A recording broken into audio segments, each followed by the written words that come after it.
Hello dear students, welcome to my channel Education Simplified by OCDC. This is Vinod Kumar Garg.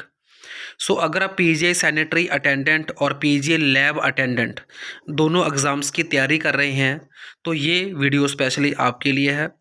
दोनों ही exams के लिए complete notes purchase कर सकते हैं. तो उसके लिए आपको संपर्क करना होगा 9876371788 पे. तो इस वीडियो में हम करने जा रहे हैं 10 बहुत ही important question based on the science GK. तो पहला क्वेश्चन है, temporary cessation of breathing is called. कुछ अस्थाई समय के लिए सांस का रुक जाना इसको क्या बोलते हैं? तो इसका आंसर आएगा ऑप्शन डी, इसको बोलते हैं एपनिया. तो साथ ही यहाँ पे बाकी ऑप्शन की भी हम बात कर लेते हैं. तो एनोक्सिया का मीनिंग होता है नो ऑक्सीजन. हाइपोक्सिया का मतलब होता है लैक ऑफ ऑक्सीजन, बॉडी में ऑक्सीजन की कमी हो जाना.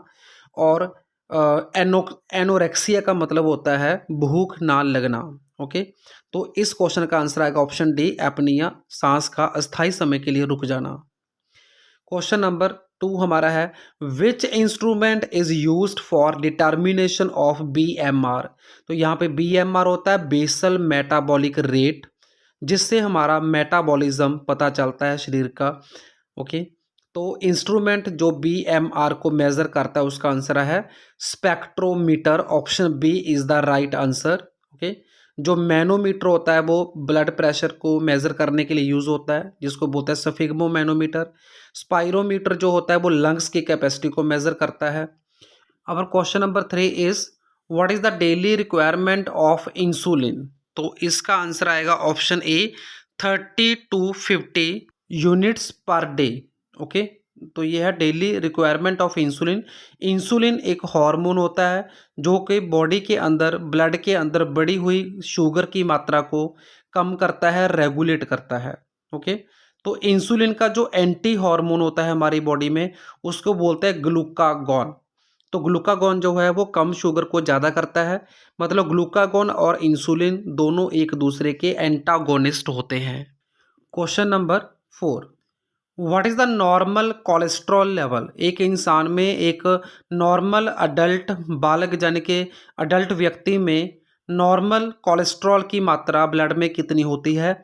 तो इसका आंसर आएगा ऑप्शन ए, 150 से लेकर 250 मिलीग्राम परसेंटेज. तो mgm परसेंटेज को बोलते हैं. ठीक है, तो ये होती है बेसिकली 100 डेसीलीटर ऑफ ब्लड में इसको मेज़र किया जाता है. तो इसका वैल्यू होती है 150 से लेकर 250 मिलीग्राम.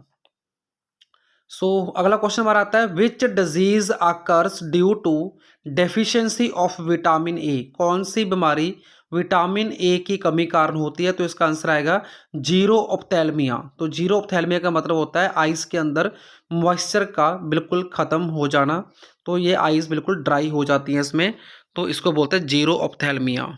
तो यहाँ पे जो रिकेटस है ऑप्शन बी में वो विटामिन डी की कमी के कारण होता है. ऑस्टियोमलेशिया जो है वो भी विटामिन डी की कमी के कारण होता है. और बेरी जो है वो विटामिन B1 की कमी के कारण होता है.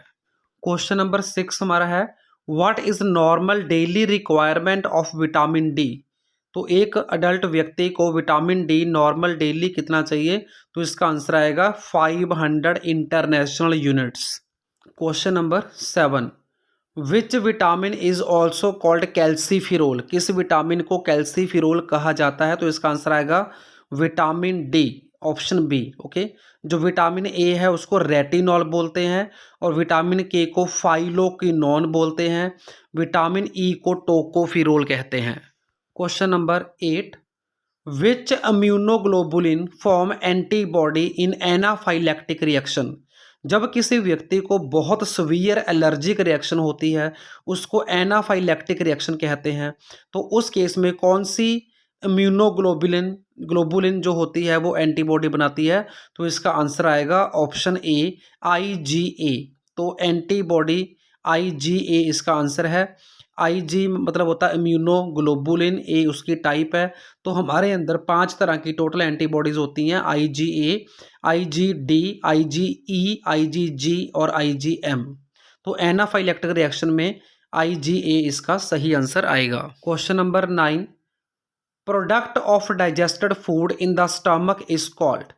तो डाइजेस्टेड फूड जो स्टमक में होता है उसको क्या बोलते हैं? तो इसका आंसर आएगा कायम, CHYME। Option C is the right answer. अब बात करते हैं क्वेश्चन नंबर 10 की। क्वेश्चन नंबर 10 आपका है microscopic study of abnormal tissue is called. Body के जो टिश्यू बीमार हो जाते हैं, जिसमें कोई पैथोजेनिसिटी हो जाती है, तो उसको एबनॉर्मल टिश्यू बोलते हैं। उसको माइक्रोस्कोप के थ्रू स्टडी करने को क्या कहते हैं? तो इसका आंसर आएगा option B, histopathology. Simple tissue की, नॉर्मल टिश्यू की स्टडी को हिस्टोलॉजी बोलते हैं, लेकिन बीमार टिश्यू की बॉडी स्टडी को हिस्टोपैथोलॉजी बोलते हैं। जीन्स की स्टडी को जेनेटिक्स कहते हैं और सेल की स्टडी को साइटोलॉजी कहते हैं। सो ये थे 10 बहुत ही इंपॉर्टेंट क्वेश्चन और उनके answer based on the science GK for your sanitary attendant and lab attendant exam. तो कंप्लीट नोट्स लेने के लिए आप संपर्क कर सकते हैं 9876371788। Thank you, thanks for watching.